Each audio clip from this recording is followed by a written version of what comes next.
good morning. It's great to see everybody this morning. I really appreciate you being here. Good morning, Bob. And I want to talk a little bit about the promise of humility.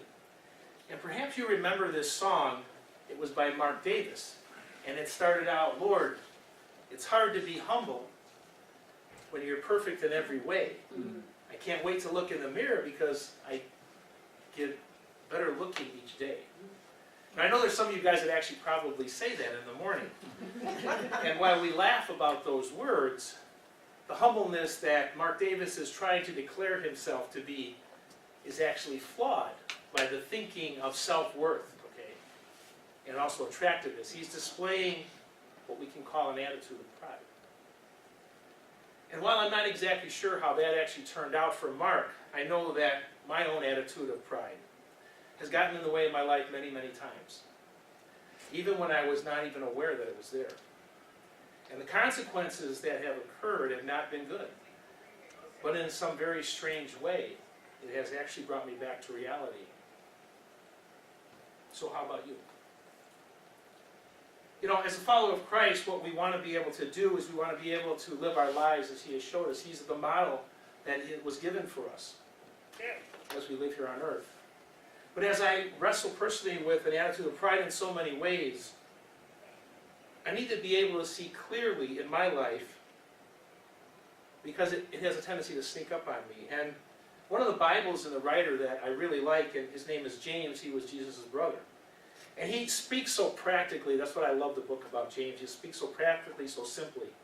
And in the 10th verse of chapter 4, he says, "Humble yourself before the Lord, and He will lift you up." And in the Bible, which is called the Message, which is a little different translation, I even like this one better, it says, "God goes against the willful proud, but God gives grace to the willing humble." So there are the benefits that come when we are willingly follow God's way. But you know, when you look around, it seems like there makes no sense in being humble. The world tells us that it's important to go ahead, do self-promotion. Success means good looks, making a lot of money, power position. Make sure that everyone knows who you are because it's a dog-eat-dog world. But Peter reminds us, "Humble yourselves, therefore, under God's mighty hand, that He may lift you up in due time." So my question is, can you be humbly proud? Can you utilize the skills, the abilities, and the talents that God has given us and blessed you with? Can you be successful, realize your potential, but still walk the road of humility? So today we tackled that dilemma. Can a Christian be proud of his accomplishments and also do this in a humble way and stay humble along with being successful? Well, I grew up in a family where self-sufficiency was considered a good thing. Both of my parents were parents of immigrants from Germany and Czechoslovakia. And the importance of making it on your own was very, very important.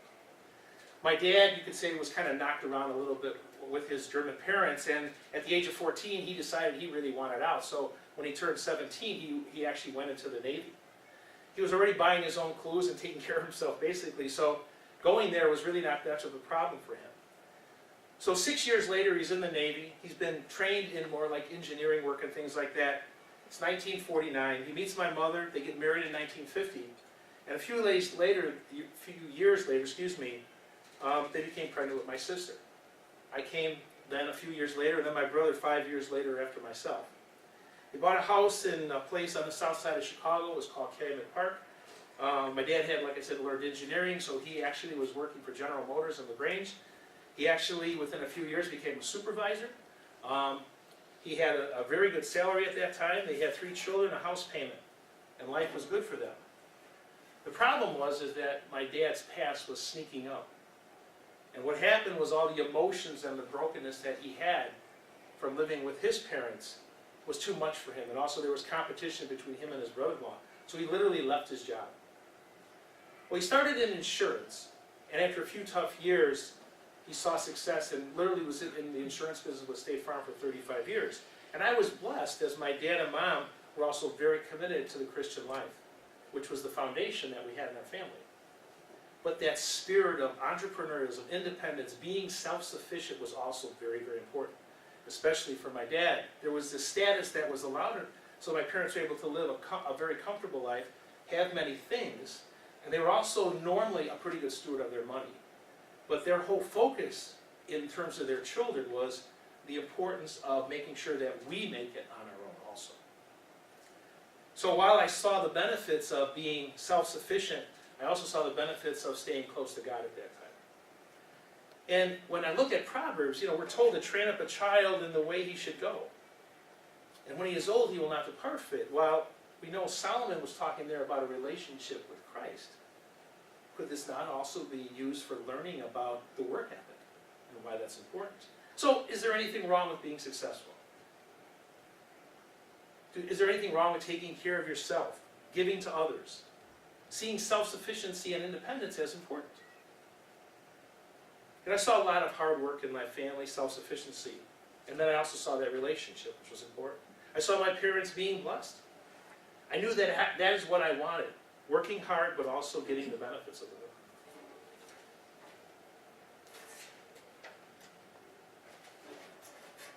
I was reminded about a story in Matthew 25. It's about the men with the talents. And the master hands out talents to 3 different servants and different amounts of money. Those servants who invested wisely, who grew their amounts, were blessed with more talents. But the third servant, the one that put the money just in the bank to invest, was seen as lazy and unproductive. He was forced to give his talents to those who had invested wisely. Making good use of those talents was wise thinking and acting, and because of this, the 2 that did this were blessed, and the other one was basically punished. Maybe some of you have similar stories in the way that you were raised. Well, following in those steps of my dad, I went from being a helping professional as a social worker into being a much more rewarding career, and that was in the way of medical sales. I saw myself still as being able to care for people being in medical sales because I still was dealing with people that needed help.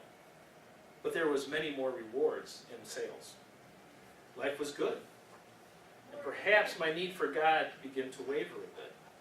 Perhaps that pride, in myself, began to grow instead of realizing that the benefits that I was getting was actually from God. And that what I really needed to have was a heart of thankfulness and humbleness. So I continued within this track of sales for 23 years. I had ups and downs just like anybody did. My faith also had its ups and downs. And in 2006, literally out of nowhere, I was called into the ministry.